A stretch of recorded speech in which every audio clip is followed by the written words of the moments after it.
A seguir, agora vamos ter uma palestra sobre empreendedorismo com a Evelyn Lee. Evelyn? Evelyn Lee?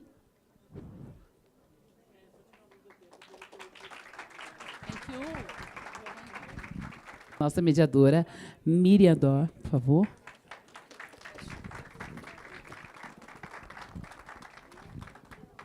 Hi, Evelyn. Hello. It's very nice to see you here with us this afternoon. Yes, thank you for having me. Yeah. First of all, I will introduce Evelyn. Evelyn Lee, FAA, is a multifaceted professional who uniquely blends her architecture background with a tech-driving focus.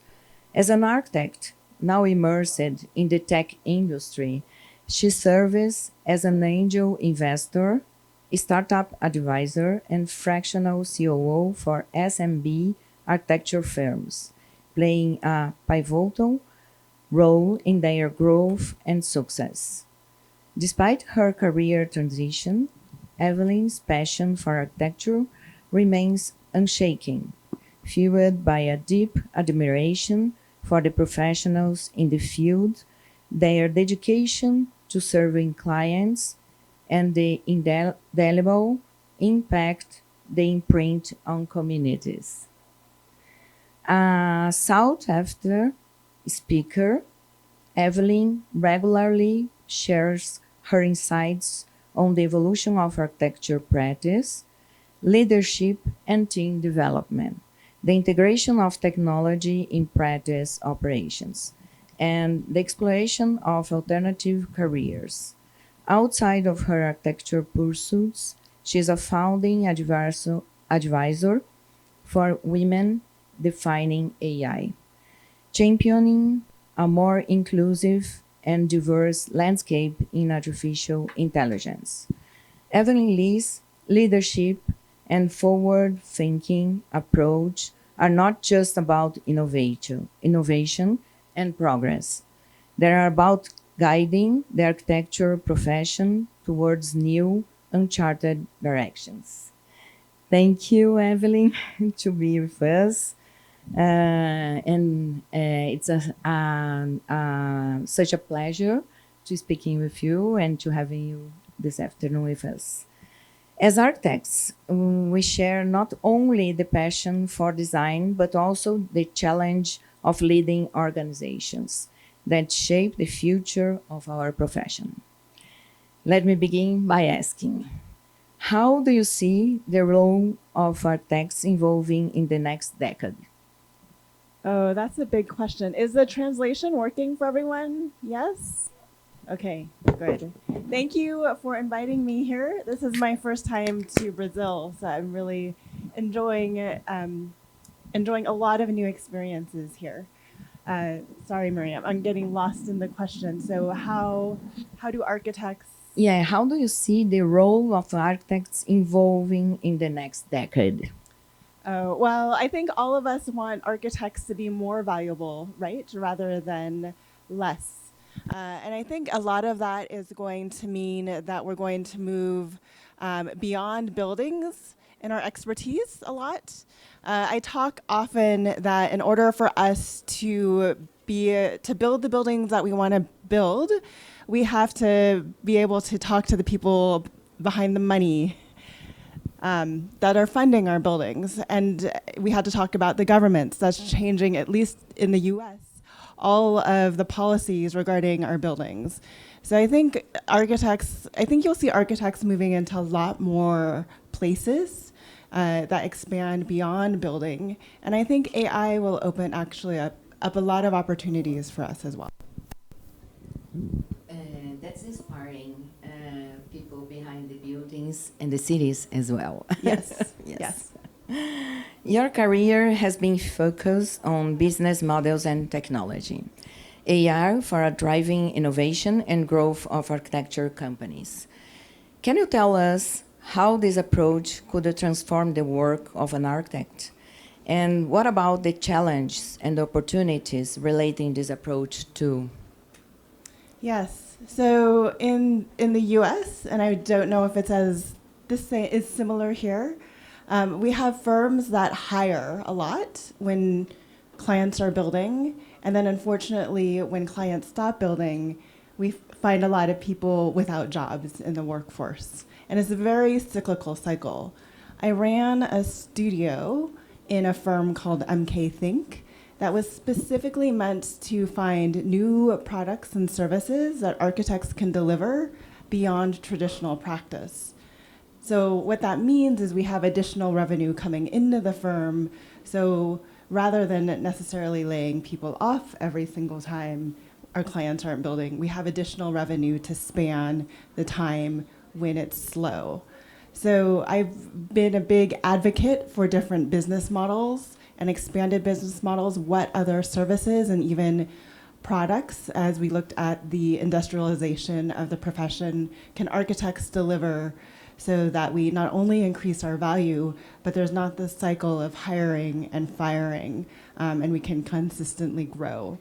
One of the wonderful things I think that I see of AI is the democratization of design.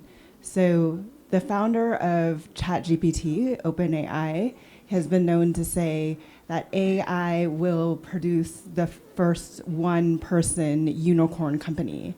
Does anyone know do you all know what a unicorn company is? So a unicorn company is a company that is valued at over $1 billion. Now, given our landscape that we work in architecture, I don't ever think there will be a unicorn architecture company, but I do think AI will help even the small and medium-sized businesses do a lot more in terms of not only rendering, but sustainability modeling, and offer it at a rate that they can't afford to do right now because only the large firms can do that. So there's an opportunity with AI for the democratization of design and design services where smaller firms will be able to do more.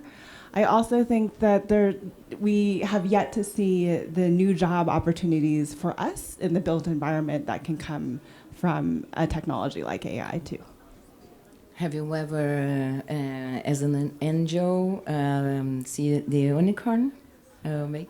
No, I mean, there's not yet a single person unicorn company, but I do follow a lot of people in the startup space, both inside of architecture and outside of architecture.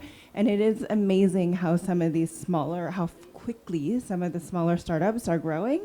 And these are essentially non-technical people who don't know how to code on computer can now build a whole bunch of things because of AI that they would need the knowledge to code before. So it's been interesting to see the growth that's happening just in the startup landscape. Yeah, it's a very interesting subject, and for me personally. And Evelyn, in Brazil, we also see the need for architecture firms to innovate and rethink their business models, more or less like we are talking about. From your perspective, how can architects embrace entrepreneurship without losing their creative essence? Do you believe they're separate, I guess? No, I don't know. I think that entrepreneurship and architecture and design thinking and systems thinking goes hand in hand. I was never a good designer in school. In fact, I was much better at project management and construction administration. So I like to say that I design businesses as an architect, not necessarily buildings as an architect. And I think that can apply to our businesses too. One of the arguments that I make is, architects are run on a very old business model that hasn't evolved much, but we apply all of this innovative thinking to our projects. So how do we transition and find the space to apply that same innovative thinking to our businesses to expand the opportunities that we have? So, my belief is that entrepreneurship can be just as creative as architecture. And undoubtedly, I'm sure there's some people in the audience that aren't necessarily the best designers out there in terms of building design. But I think there might be other creative outlets for you in business. Yeah, and to make business in architecture, you have to have a lot of creativity, Yes. especially in Brazil. I don't know in the U.S., but here Yes. we have to, we must. You have often spoken about entrepreneurship again, innovation from within organizations. Could you share an example of entrepreneurship has transformed a practice or even the AIA itself in the with the courses? So we differentiate. We have two different words, right? It's entrepreneurship for like outside starting a new business. Intrapreneurship is really about creating change and new opportunities from within. So there is a firm. It's a virtual run firm, primarily women owned, called Fora Architects or Architects Fora. They are based mostly on the West Coast in the U.S. And they adopted a Google model way of working. And does anyone know what the Google model way of working is by chance? No. No.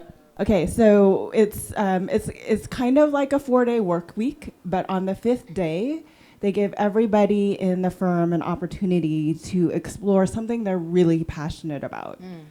So what happens is this has led to new lines of business for them. So they've turned that expertise into an opportunity to produce new services. So one of the services that they produce is just going out to the community and hosting kind of design programs, and they actually get paid by the community to do that.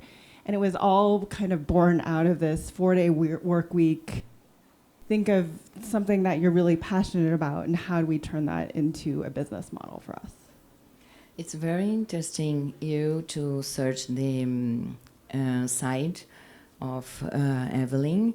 It's called Architecture Practice. Practiceofarchitecture.com. Practicearchitecture.com. And where she explained a lot of things, how to work with the communities and entrepreneurship, especially to small and medium architecture firms. Very interesting. Thank you. And also, she has a podcast. I'm a Evelyn lover. She has a podcast called Practice Disrupted. Practice Disrupted. It's I think it's the most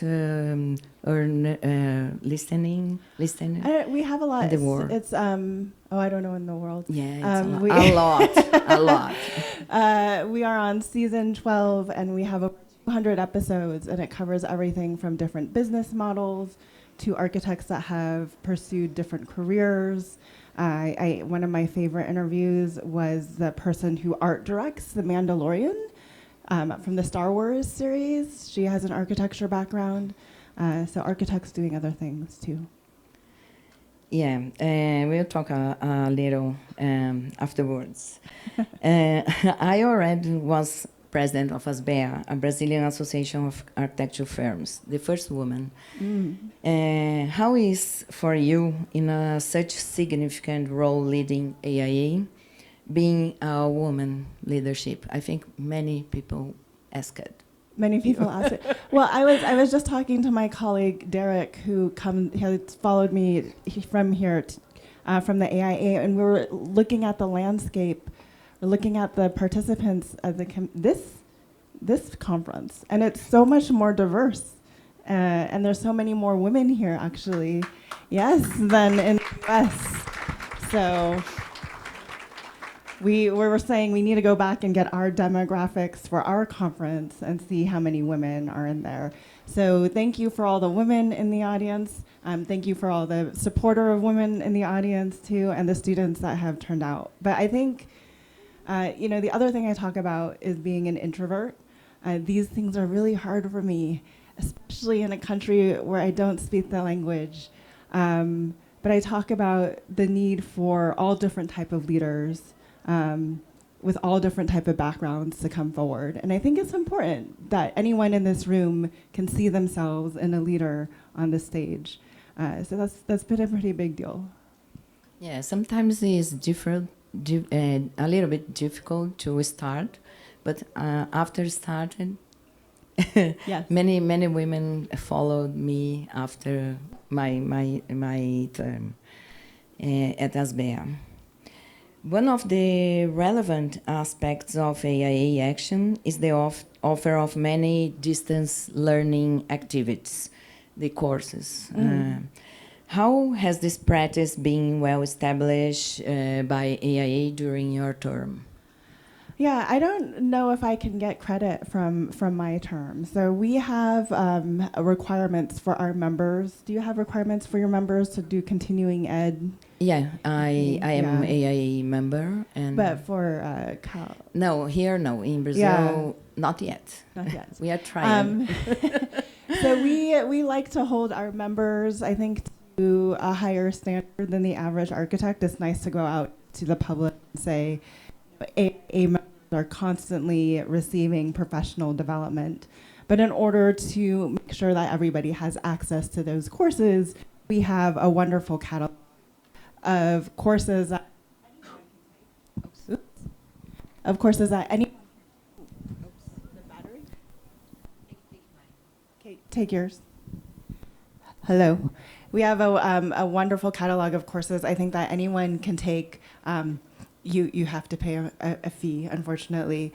And a lot of the things that I have encouraged the AIA to develop, and they were doing it as a work in progress because of our members' request, was a lot more information on how to run a business, how to run a practice, just basic, simple finance and accounting that we don't get in school, but is so vital for our practices to be sustainable. Yes, I agree with you. It's so vital, and I think we have to implement in Brazil in some association of architecture, even in CAU, in CAU, and it's very, very important. I do many courses in AIA, and I have to get my learning units, Yes. and it's make the difference, especially for the beginners, the architectures beginners. Yes. Yeah. In AIA events, storytelling often comes up in the keynotes, and you talk a lot about the role of narrative in design. Do you see this as a key tool for architects, the storytelling?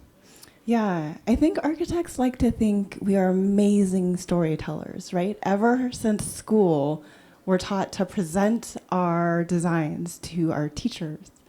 I think the one thing we overlook is that our audience in school and our audience for design awards, and the things that we win big awards for, if you look at design award winners, are the pretty finished buildings at the end. And we always talk to ourselves. So I don't think we're as good storytellers to the public as we like to think we are. And we could do a lot more of that. And I think, a lot of people don't get an opportunity to work with an architect, but when they do, they're investing a lot of not only money, but time into that relationship. So for me, storytelling is really about how do you tell the story of the relationship that your potential future client is going to have with you, so that they want to work with you for the 2, 3, 4, 5 years that it's going to take to get the building done. So I think we have to go beyond the pretty pictures. I think we need to talk about the process that we take a client through. I think we need to talk about the hard times that happens, the things we uncover when we are doing remodels, or the odd things that we've uncovered on site that we didn't anticipate, and what that can do to the cost and time of our projects. And I think the more we tell the whole truth about architecture and what it takes to build architecture, the more people will understand in the future going forward. Yeah, personally, I like so much storytelling because my daughter is animation, so she does every day this. And you was interviewed by storytelling. I can't remember her name is Ian. She was in AIA conference. Dammy, was it Dammy Yeah, Lee? them, yeah, yeah. It was very, very interesting to search on internet. There is a YouTube this interview in the podcast of this girl, and she is amazing in the interview because she works with storytelling, and storytelling is. Of course, you have to have a relationship with your client. Sometimes he or she doesn't want to hear us. Yes. And I think there are many ways to do the storytelling. Yeah.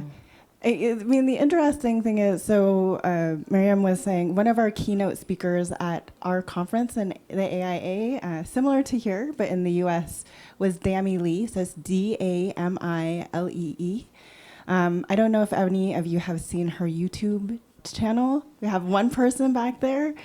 If you don't mind me telling a little story, but she has over 2 million viewers on YouTube. And that's really because she is talking about architecture in a way that it's accessible to the public. One interesting video that I always encourage even architects who are afraid of technology and AI and robots and architecture to go view is she has this thing called the Robot Cafe. It's about a cafe in Japan. And I know what you're all thinking. You're like, oh, you go in and you order from robots.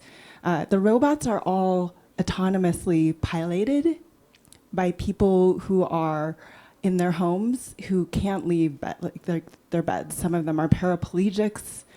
Like they just can't get out.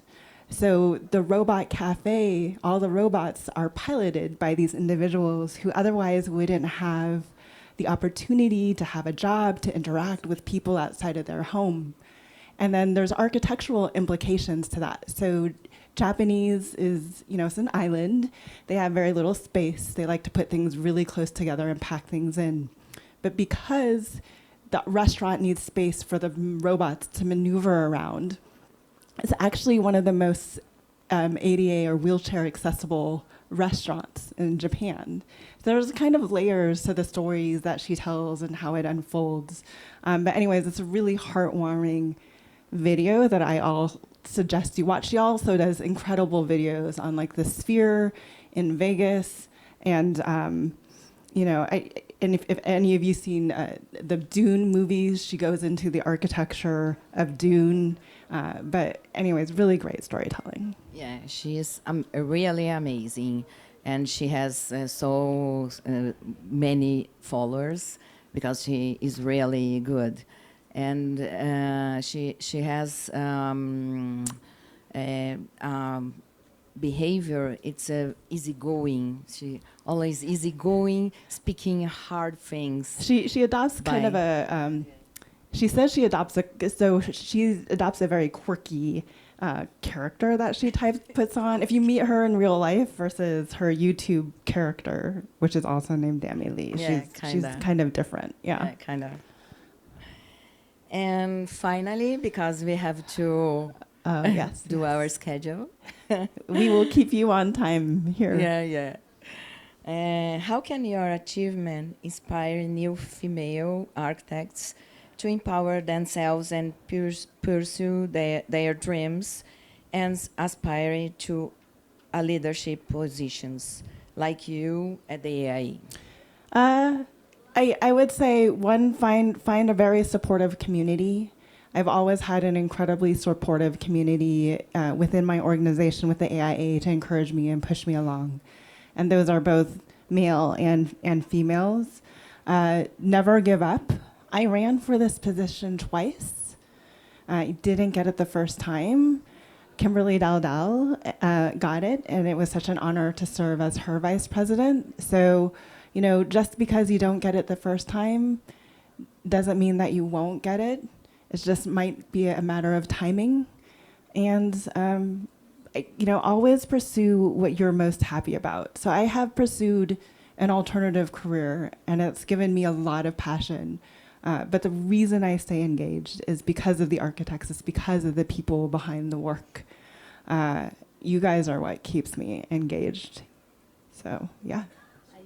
I use it to say that we came with a ship, a crazy ship. We are crazy because it's not easy. It's not easy. Yeah, no. yeah. People usually to say, you are crazy. You are crazy to do too many things, to take your family, your job, and doing this kind of thing. No also profit. get help. I was telling, my last au pair was actually from Brazil. So that's how I build my community of support at home, too, to take care of my little ones. So, yes. Yeah, nice. Very nice. Yeah. So as we are coming to the finish, do you want to say something else to Brazilian architects? Oh, no, just thank you. I'm so grateful again for the invite to be here and to meet you all. I will try to make myself available. I'm hoping to get to take some time tomorrow to go out and see the architecture. So it's been such an incredibly warm welcome here, and thank you for having me. Yeah. Thank you, Evelyn. It was wonderful to be you with us this afternoon, and thank you for sharing your vision and inspiring our leadership. I think we can, with this conversation, beginning a closer collaboration between our associations. Yes, we're happy to help you with continuing ed and professional development and business school classes. So, Yeah. yes. Thank you so much.